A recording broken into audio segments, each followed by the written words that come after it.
Hello and welcome to Movie Night with Andy and Gabe. I'm Gabe, And I'm Andy. and it's been a long time since we've had a chance to sit down and do one of these things. We've been on hiatus for a while. Andy's been bogged down in production woes with his, well, not so much woes anymore because it's finished, but he's been doing a little production of his own. And I had pretty cool electrical fire happen in the place where I work that completely uh, fucked up my last 2.5 weeks of my life. So yeah, it's been a journey. How you doing? That's right. It wouldn't have happened if you'd known how to weld. You know, you don't know how to grow a potato, so Yes, I do. I grow potatoes in the back garden. well, I know how to weld. Yeah, so tonight we are going back to the best of times cinematic universe to talk about Unlawful Entry, which stars Kurt Russell. And this was your And pick. which yeah, it was my pick because this is it's the if we're pretending that the Jack character in Best of Times turned into the 1 hour photo character later in his life as part of this cinematic universe, then here's what happened to Reno Hightower. And what happened to Reno Hightower is actually a lot less convincing than what happened to Jack turning into Sight the Photo Guy. I absolutely agree with that, but before I say why, let's just smash right into this thing. I want to know, I'm curious, because I have a lot of thoughts and have had for decades about this film. What did you think? No, I really liked it. Yeah, no, I really liked it. I thought, well, it's a very very quick premise. Kurt Russell and Madeline Stowe are a married couple. They're a well-off middle-class family, and they get broken into, and a police officer comes around to sort it out, and then he becomes obsessed with Madeline Stowe and fallout from there. Radiator, of course, being the cop, and that's basically the very brief summary of it before we get into it properly, so that I don't steal any of Gabe's thunder. But no, I thought it was good. I thought it was well acted. I thought it was more than what I was expecting it to be. Yeah, I thought it was going to be a home invasion movie, and it's not. It's a bit more complicated than that. I thought it was well acted. I thought it was decently well shot. I liked it. Yeah. I got to tell you, in 1996, 7, and 8, something like that, my brother approached me and said, "You have to watch this movie. It's ridiculous." And he and I regarded this as one of the so bad it's good, unintentionally funny movies of our lives up to that point. He and I have many memes about this movie and some of the lines in it. And I want to preface my thoughts by maybe giving a little bit of advice to our listeners. If you hear a noise downstairs and you go down there and you see proof positive that someone has broken into your house and that they're still there, and you tell your loved ones somebody's in the house, and the person that's in your house bursts out of the closet behind you and starts booking it toward the front door, like every fiber of this person's being is compelling him to leave where you are, let him run away. Don't stop him from running away so that he has no choice but to become violent and hold a knife to your wife's throat, who's calling the cops while he's there. Let him run away. So I'll start with that little pointer. Well, when you put it like that. um, I promised myself that I'd say this because I know one person is going to be watching this, so I'm just going to say, for the record and for the sake of getting it to this person, this movie is stupid, stupid, stupid, stupid. This movie is stupid. So, throughout the course of this married couple, after the break-in, one of the police officers who shows up to the scene develops an obsession with Kurt Russell's wife. And throughout the course of the movie, that obsession, he starts doing very manipulative things to worm his way into a friendship with Kurt Russell, worm his way into a position of trust with this family. He's the one who installs their security system. He deliberately gets the inside track into these people's lives that he can use to manipulate them and for leverage, and he gaslights them and does a lot of things like that. That's all good. Those are all really good elements of that film, and they're done well. And Ray Liotta, obviously, I only have to say that it's Ray Liotta doing that. Although, did you get the sense that Kurt Russell and Ray Liotta could have swapped roles and not very much would have changed? You could have. I feel like the movie Face Off, I feel like these would have been two good actors if Nicolas Cage and John Travolta hadn't been available. I feel like these two could have done that, like played each other. Not that they're identical or interchangeable, but they're, as you say, they're very similar. They have a very similar energy and intensity.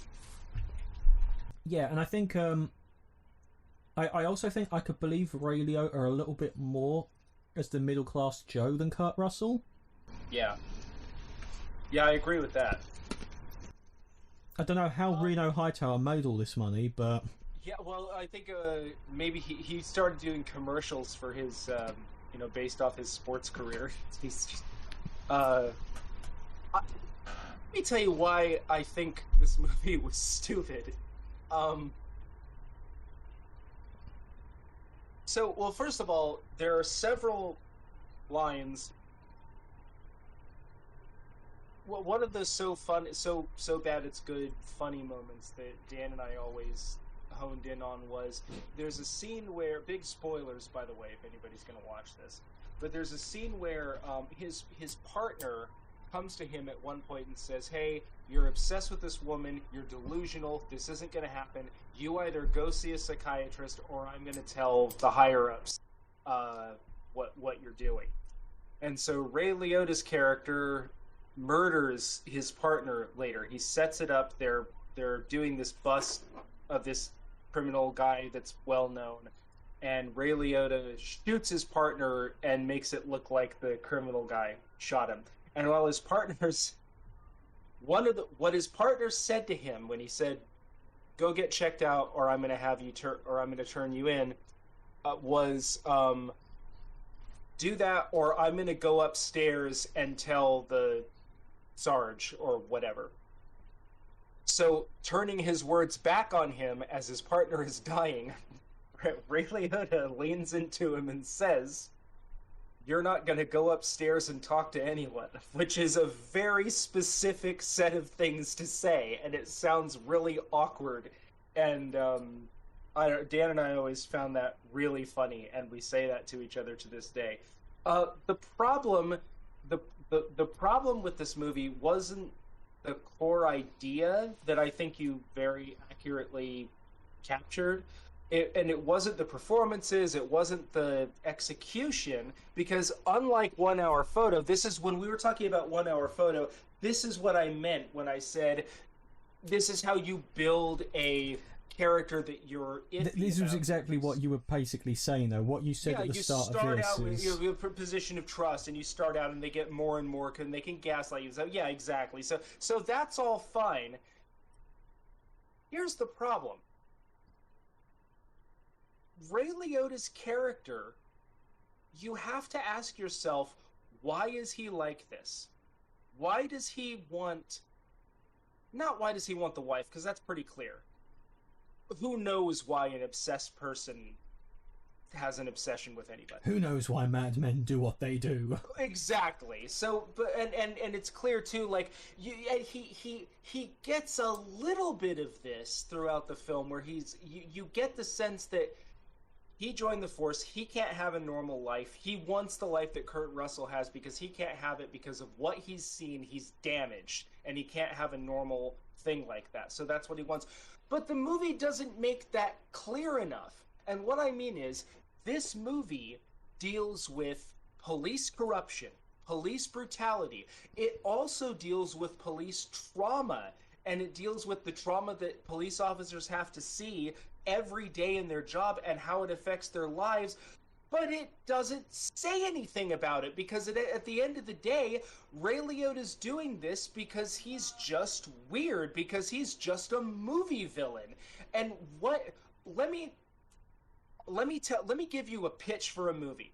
A guy joins the force, and he's idealistic, and his dad was a cop, and he wants to go make a difference like his dad did, and he wants to be he wants to help save people and save the city and protect and serve and all these good values.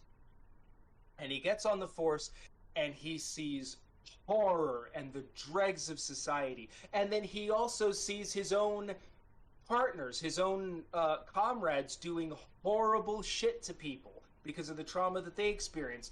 And over time, he sacrificed his ability to have a normal life because he joined the force, and it turned out to be not what he thought it was.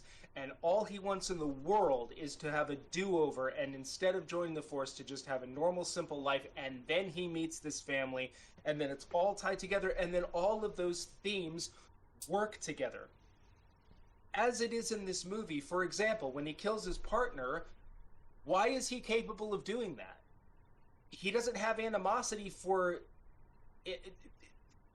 It's just because he's insane. And to me, that wasn't enough. There are so many. This movie comes so close to dealing with the themes that I just described, and it just fails to be anything but, at the end of the day, a monster movie. And I thought that was not very well handled. Yeah, that's completely fair, because obviously when you've asked me what I thought of it, I was like, yeah, I liked it, and I do like it. Sure. I do like it, but it's not like I'd actually argue it's not even as deep as 1 Hour Photo is, because in some regards I think both me and you dropped the ball with 1 Hour Photo, because right after we recorded our thing, I ended up watching a video on it, and it seems like there was loads of stuff that even I missed that implied as to why he did the things that he did, and stuff like he buys a photograph to pretend as his mum, because his mum was quite likely in on the abuse, and that's why he doesn't have her. And there was stuff that like I dropped the ball with that I should have brought up and didn't, because I just kind of went over my head. I'd argue it's not even as deep as 1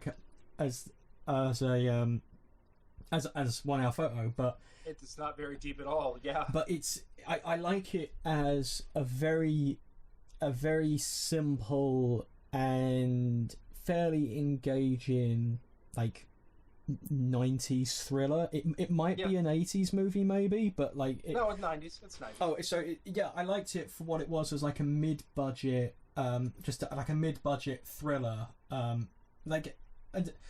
I hate the term turn your brain off, because I think people who say that usually say it in bad faith, and they say it because they don't want to engage with art.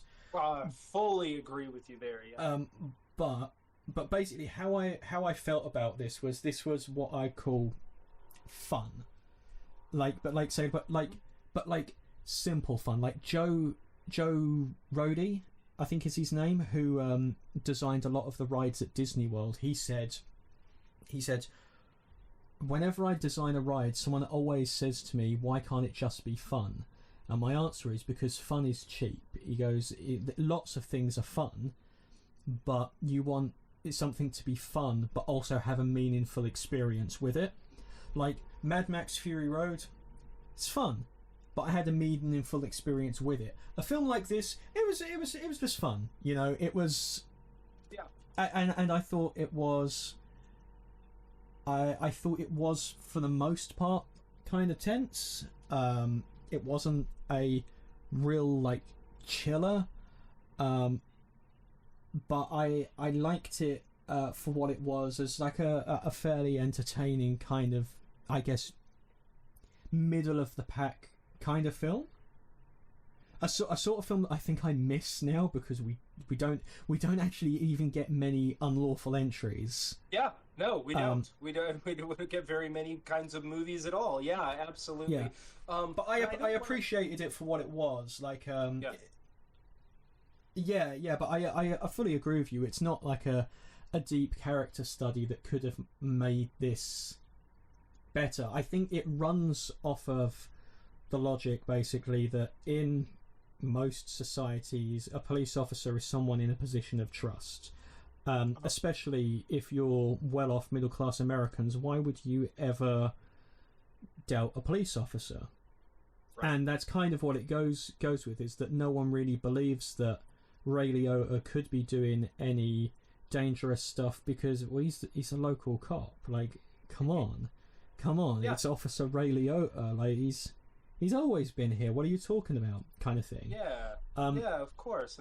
And I do think it does that quite well, even to the point of, like, when he goes into the police and he says, "Listen, this son of a bitch is stalking me," and they go, "He's a respected officer," and he goes, "Oh, what, is that it? Are you just not going to look in it?" And they're like, "Well, no, we're professionals. We're going to look into it. You need to make a report, but we're telling you what we know." Like, the other police officer actually quite reasonable about it. Like, the chief goes, "Well, no, obviously I'm going to look into it because that's what my fucking job is. But I'm just saying to you, you have come in here making quite a strong accusation about a very respected officer in our force.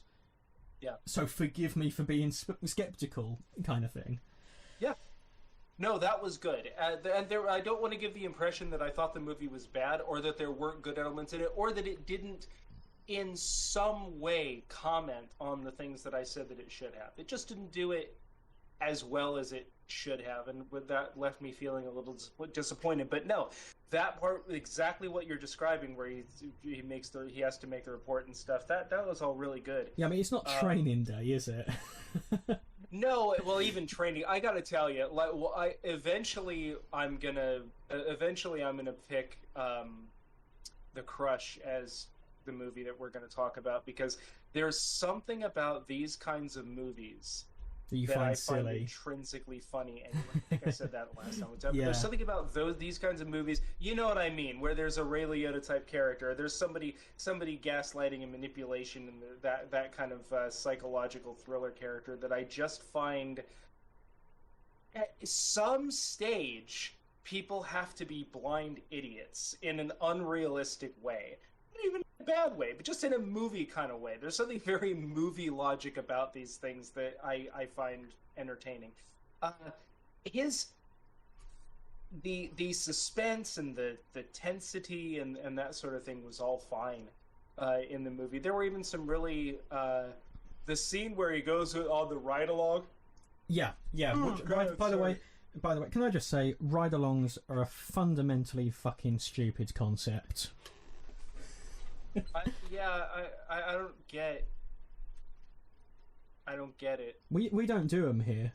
At least not to my knowledge, we don't. I've never heard of I don't know what they're for. Like, for like a take your civilian to work day. Yeah, I don't know, dude. I can't argue with that. I don't understand him either. But yeah, but the ride-along scene. Yeah, but the ride-along scene, it built so well, because it does exactly what a movie like this should do well, which is it starts out totally disarming, and then it escalates a little bit and a little bit and a little bit, and before you know it, he's like telling Kurt Russell to beat this guy to shit, and Kurt Russell's like, Yeah, so for those listening, essentially the guy who breaks into their house at the beginning, what he does is he gets away, and then on a ride along, Ray Liotta drops his partner off at the station and brings Kurt Russell to this crack den, basically, and he pulls out the guy who robbed them. And because Kurt Russell been saying, man, I'd love to kick this guy's ass. And he pulls him out and he's like, go on, like, kick his ass then.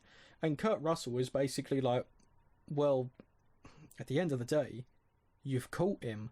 He can face justice now. I mean, I don't really want to beat the guy up, especially not because, you know, he's here, he's outnumbered, he's fucking on his own. Like, he was just talking. That's what. Yeah. He's sort of like. I mean, yeah, I would have liked to have beat him up, but now that you've fucking grabbed him and shook him about and he's outnumbered, no, I don't really want to beat the piss out of him while a police officer stands watch, so that the guy won't defend himself. Like. But that scene is fantastic, that whole build-up, like you say, and when he pulls it out, that was when I was like, okay, yeah, I get Ray Liotta in this. And to be honest, my favourite part of the film is Ray Liotta. Until the end, I wanted him to be more casual at the end.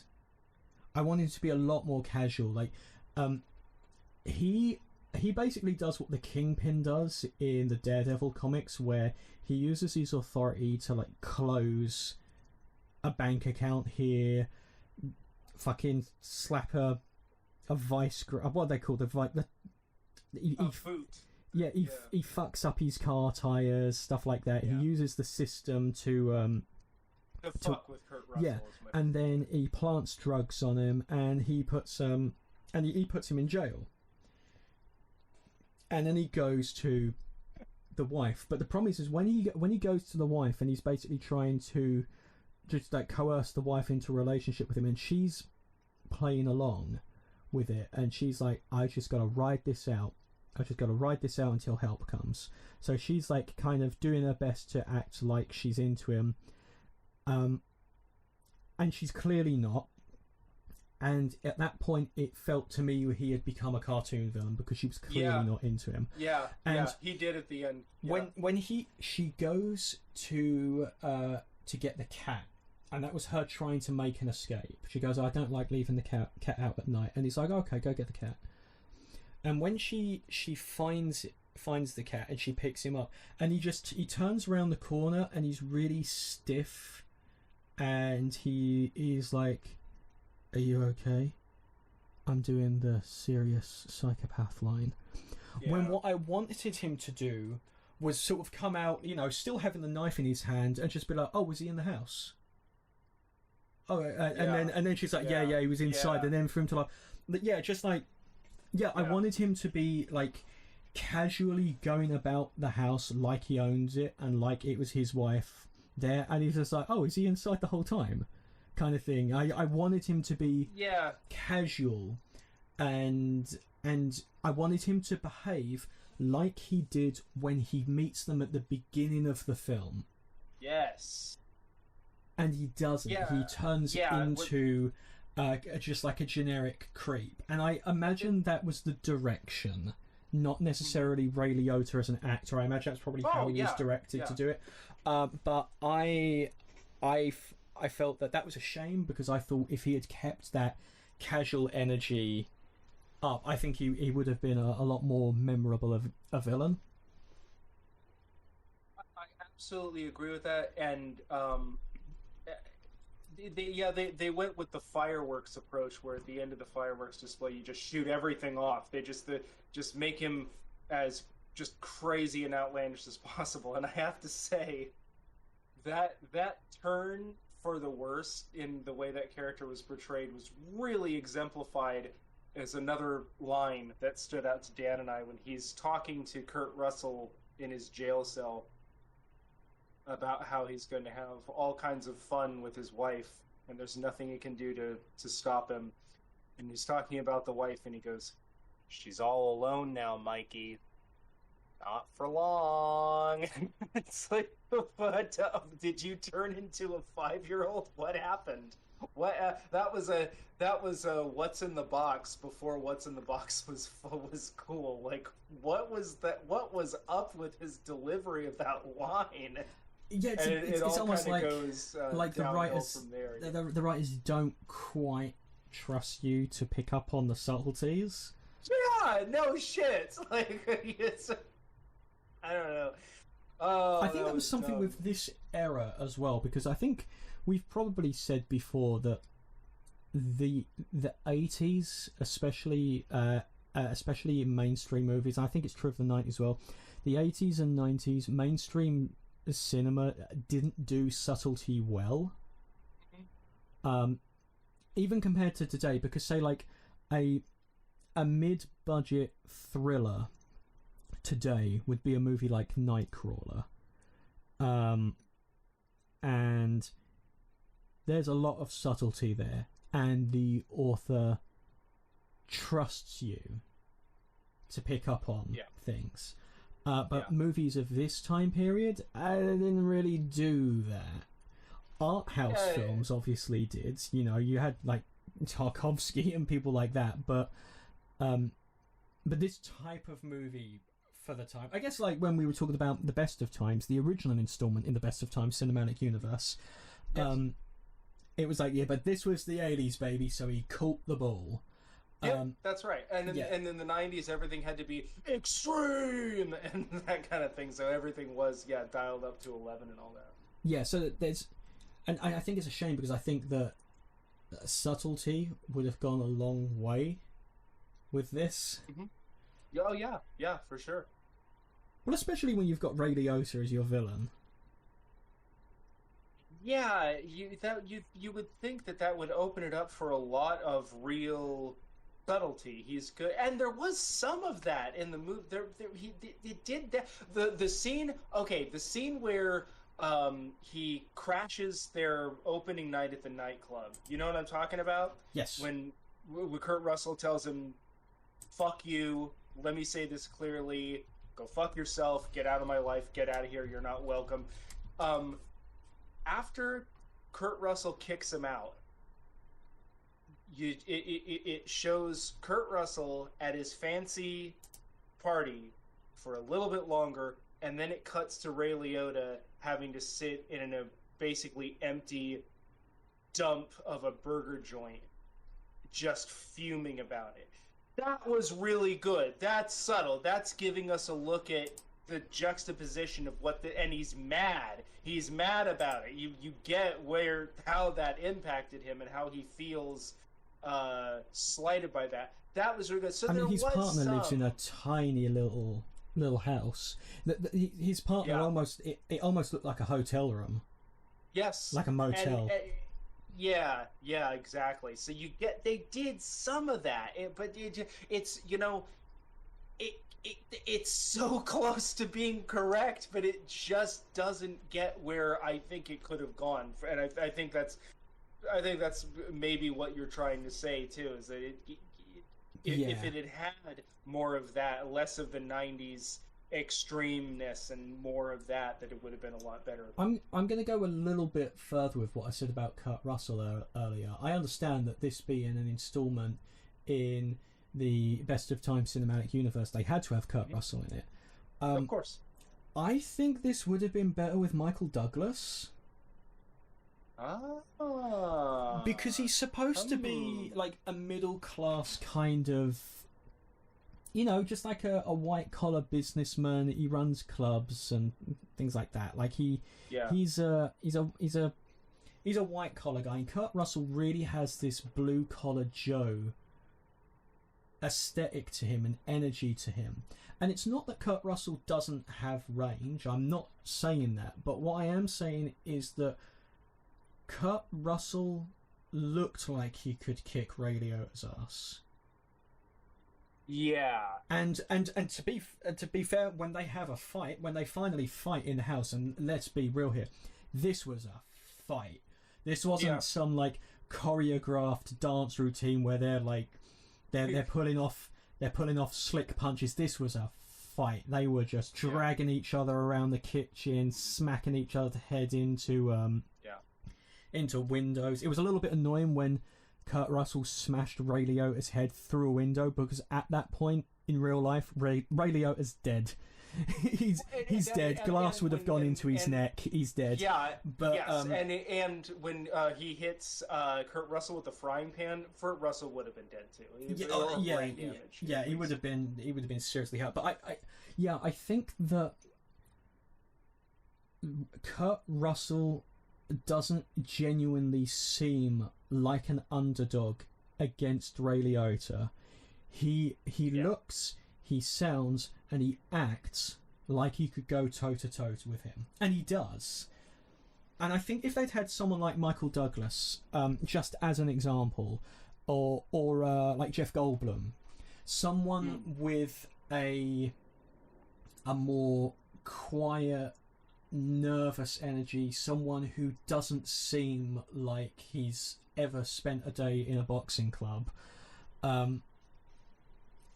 someone who is more a white collar guy, I think that maybe would have gone further to make him Ray Liotta a more imposing villain, because Ray Liotta would physically be the more powerful and imposing man, and that would then when your main character starts fighting back and it turns into this gnarly kitchen fight where they're smacking each other into the concrete, basically, you'd be like, fuck yeah, go Michael Douglas, go Jeff Goldblum, you give this fucking meathead what's coming to him.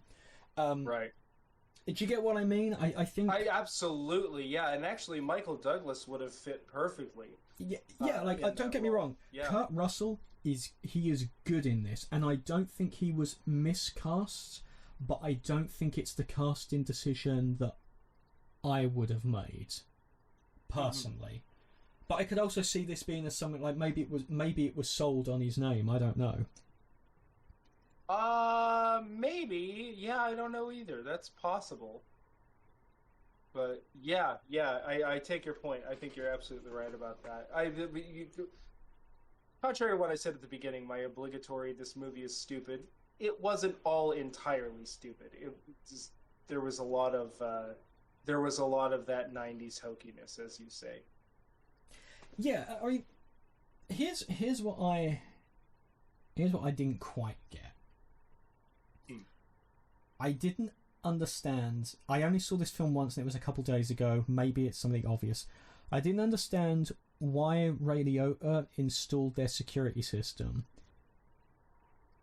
Well, so my understanding is that he was like, "Hey, let me do you a favor. I know a lot about this security stuff. I've got some friends I can recommend you. This is the stuff that I use, and I'm a cop, so trust me." And that's pretty much how I figured. Yeah, because all of a sudden it seemed like he was over there installing their security system like he has a side business. Yeah, I didn't quite get that. For me, as I say, it was more like, I know some buddies in security because I'm a cop. Yeah. Right, exactly. Yeah, that was the only thing like at the beginning for me, but that was like as I freely admit, I didn't quite understand it. It could have just been something that could have gone over my head. Sure. Yeah, and I guess a bit like Robin Williams, he's not creepy until he is. Yes. Yeah, absolutely. And you kind of he puts you at unease in really subtle ways that really worked for what they were going for. So, let's talk about Madeleine Stowe, because she's the one we haven't mentioned here, because obviously she's the third name on the poster, and we haven't really talked about her performance. But I felt like she didn't love Kurt Russell, and it was a problem for me. And again, nothing against her as an actress. I haven't seen her in anything else. I don't think she gave a bad performance, but I felt like maybe this is more an issue with the director or something like that. I did not feel like she loved Kurt Russell at all. He was a prop, and that was the problem. That was one of the problems in the movie. She was a freaking prop. Yeah. Yeah, I completely agree. There's so little to her, and she's just there to scream and cry and run. Yeah. It was a little bit like they were trying to do a Marion with Indiana Jones with her when she's pretending like she's into Ray Liotta sort of thing, but they didn't quite go for it as like, okay, her stress brain takes over and she starts really pretending like she's into him, like how Marion in Indiana Jones does with the drinking contest and that. And because she's so clearly visibly scared, as you would be, I felt that it made the climax of the film weaker for me because she let me rephrase this. Madeleine Stowe and Ray Liotta's chemistry is off. Yeah. Where and I think this might have been a creative decision, like a director maybe saying do this, but the way Madeleine Stowe acts is completely believable and understandable, but I think it clashes with Ray Liotta's performance because Ray Liotta should be able to tell that she's not into him and that she's pretending, and that should provoke anger in Ray Liotta. Yeah. If you got these two actors to throw away the script and improvise a scene, I think Ray Liotta probably instinctually would have started getting angry with his performance. You're lying to me, you're clearly not into me, what are you doing? Mm-hmm. But the script dictates that Ray Liotta is a fucking idiot. Yeah. So she's clearly... she's just not that into you, Ray. And he doesn't notice. And that, for me, causes a real clash, because I feel like they both do give good performances in that scene, but I feel a little bit like they are both in a different movie. Yeah. And for me that is a problem. Kurt Russell and Ray Liotta's chemistry I thought was always on it. It's a dick measuring contest every single time they're together. Yes. Every single time. Even at the beginning when he's getting like the security system and that put in, like there's still like a bit of a dick measuring thing of, oh, well, he knows more about this than me, and that makes me feel a little bit less manly. So when they finally come to blows of the fight at the end, you feel it. But Madeleine Stowe and I didn't feel like Madeleine Stowe had great chemistry with either of these actors. And I don't know if it's that she was underwritten. I don't know if it was that the director didn't know how to relate to the female character, but she was...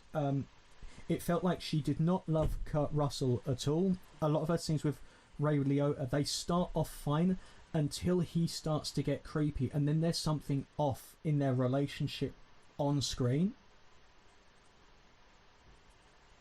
So what you're saying is very indicative of what I mean when I say that in every one of these movies you have to have one or more of the characters be oblivious. And that's not a dig at this movie, that's any thriller like this, including Training Day. It just has to be a little bit contrived. And because the audience have to be... You walk this balancing act, because he can't be your edgy thriller antagonist cannot be so subtle that the audience do not know he's bad news. Right. Which means that he's that twitchy guy, the guy who says all of the weird, suspect things. The moment he's punching that guy, and he goes, "What did you want, the uptown pussy? Is that it?" I'd be there like, bit odd. Yeah, so it's a little unusual. Yeah, I'm not. I mean, if that's what he said, but like, did he say that? Here's what Roger Ebert said about it, because I thought this time I would get to the Roger Ebert quote first, because you love that boy Roger Ebert. I think he's all right, but I thought I'd get there first because this time I think what he said was actually interesting. Okay. He said, unlike Basic Instinct, which turned the wattage up so high that it was clearly only a thriller, Unlawful Entry has undertones of a serious social drama. We see how defenceless ordinary citizens can be against someone with a delusion. It's curious, at times during the movie, how much Kurt Russell and Ray Liotta resemble one another. I never noticed that before. Maybe it's their hair or the way they're photographed, but there's the sense that they're twins, one snug inside a comfortable middle-class haven, the other wandering at night in rage and discontent. The way the actors play against one another in a scene at a party for potential investors, for example, is intriguing because it suggests that each character knows exactly how to push the other's buttons. And that's really interesting because I think he came away with something quite similar to what you did. Yes, yeah, he did, except I think I was a little more disappointed by some of those elements. Knowing how to push each other's buttons, that was all fine. I agree with him that in here was a very serious social commentary that they didn't capitalize on, and I said that already, so I won't rehash it. But yeah, the themes of police brutality and power. Well, I suppose the flip side is that in Roger Ebert, he saw and wrote that review in '92 when it came out, and we've had 20 years of better films that have tackled those ideas, and done them better.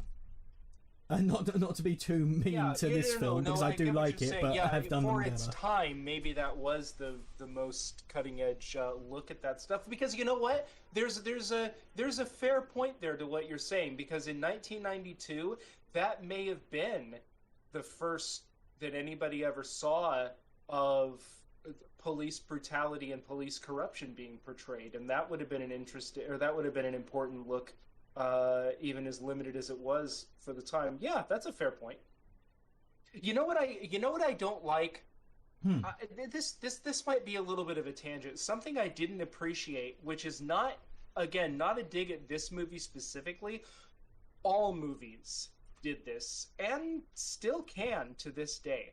Something that I noticed was that when Kurt Russell is introduced to the world of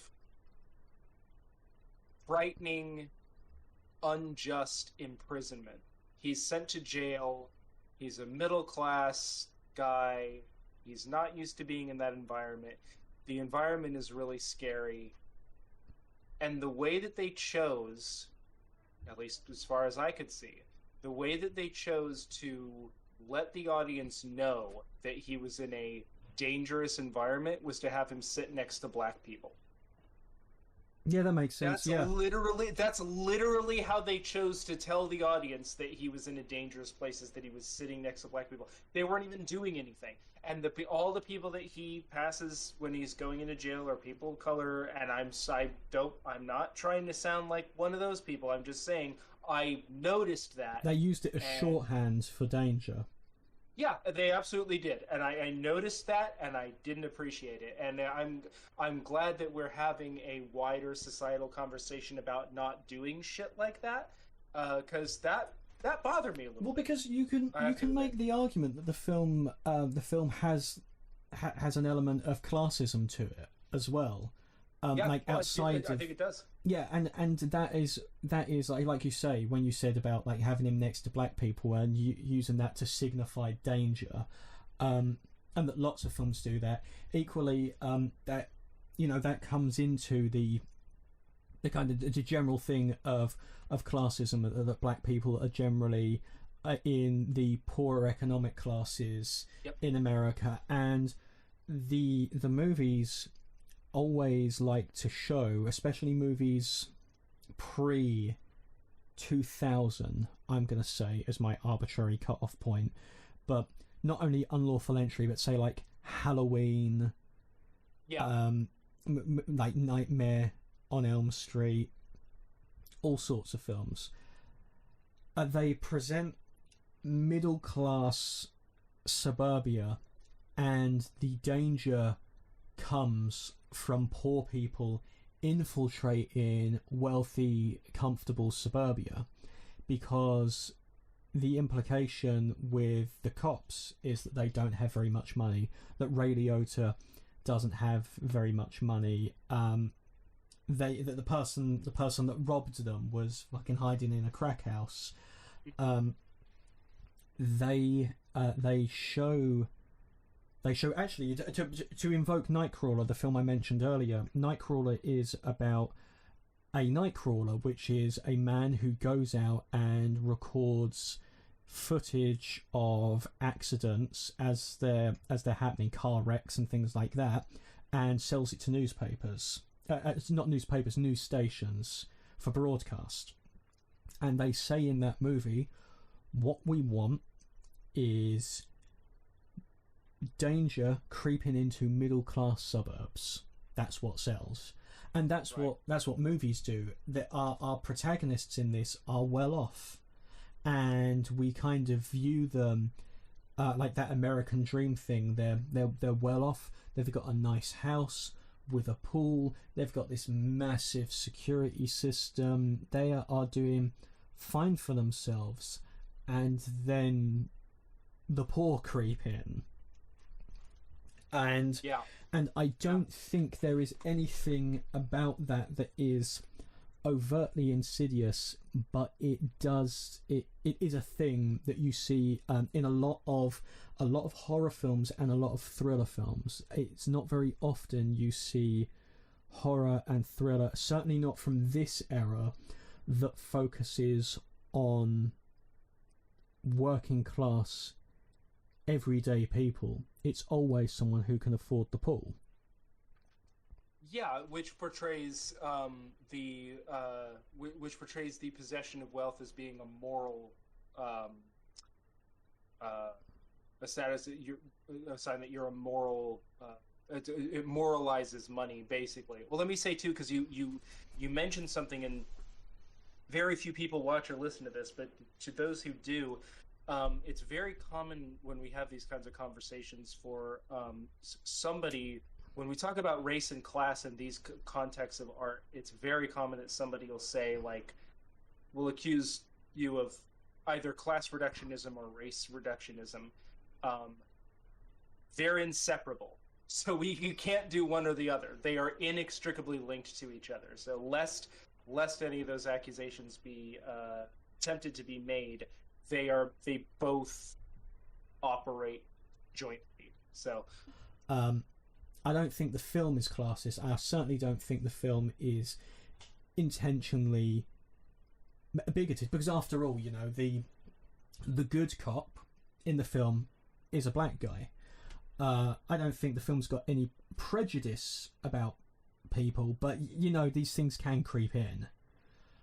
Well, the important... I don't think the film is problematic. I don't think the film is problematic. I'm not going to be haughty like that, but you know, you can't separate a movie like any movie from things that can be implied from watching it.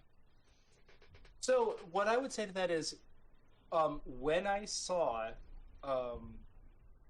black people being coded for danger, I realized that, and I didn't appreciate it. A wider, but the reason that was present in the movie was because of the wider societal understanding of that's a societal problem. That's not a movie problem. It's a problem for me in the movie, but it's not. What I'm trying to say is the important thing to take away from that observation isn't an analysis of whether or not the person who made the movie was bigoted. That's immaterial. the thing to take away from observations like that is what it said about how we as a society at that time, how we viewed things, and and to be more conscious of those things. That's the point of these kinds of analyses, is to be more conscious of what we're doing when we do that. So yeah, yeah, it's got nothing to do with whether any individual person exactly was any particular way. It has to do with what we shouldn't do shit like that, because that it leaves one with the impression that, in the case of the scene where he goes to jail, that black people are dangerous and black people are not dangerous, and that don't mean danger when they're around. So that sort of thing. Those kinds of analyses, not having to do with the filmmakers or anything like that. Yeah, no, of course. I gotta say though, the Ray Liotta's partner in this film, that guy is fucking yoked. Yeah, he was. Jesus, the size of that fella. Yeah, he was good, and I liked him. I wish that there had been a little bit more of that. Yeah, because if we're going off of what we were just saying, as a product of 1992, even though the movie had the problem that I just described that I didn't appreciate, it also showed police corruption. And at this time, you got to remember, the Lord of the Rings meme, I was there in the early 90s. You got to remember, this was an era where the police were portrayed as being heroes and public servants and the good guys and all that kind of stuff. You didn't have critical looks at police structure, and this movie, in its own limited way, and I criticized it for being so limited, but nevertheless, in 1992, this movie did deal in some way with power structures, and movies just didn't do that back then. So you do have to give credit where credit's due. Yeah, because it's not just a home invasion film. It's not what I thought.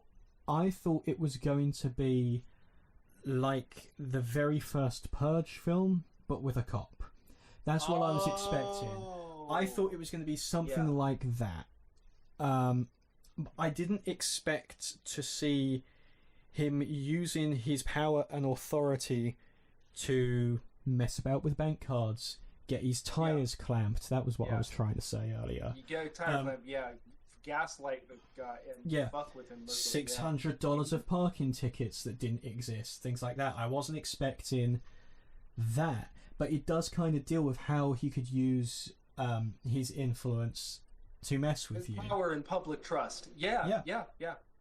Which for the time, for 92, that was pretty. Damn, dude! I can't think of another movie from that era that commented on stuff like that. So, final thoughts on Unlawful Entry. So at the very beginning, I said this movie is stupid. I don't think the movie is overall stupid. I think there's a lot of stupid things that happen in it in a funny way, not in a this is bad way. But I do think that it also had a very interesting social and political commentary that you didn't get very much back then, especially about power structures like the police. And I thought the performances, with the exception of the wife, were... actually, there was nothing wrong with the performance, but I thought the performances were good. And, it was a real... At the end of the day, it's just a good thriller. And if you like a good thriller, you'll like watching. Also, the lawyer remortgaged his house to get Kurt Russell out of jail. He did! The lawyer saved the day! What a chad. Well, no, I liked it. I was pleasantly surprised by it. I don't think it's an amazing film, but most films aren't. So, for what it was, it's good. Check it out. We've spoiled the whole thing. Yeah, absolutely. Yeah. Pretend you didn't hear this when you watch it for the first time. Headbutt a wall. Forget what we said. Go watch it. Bye.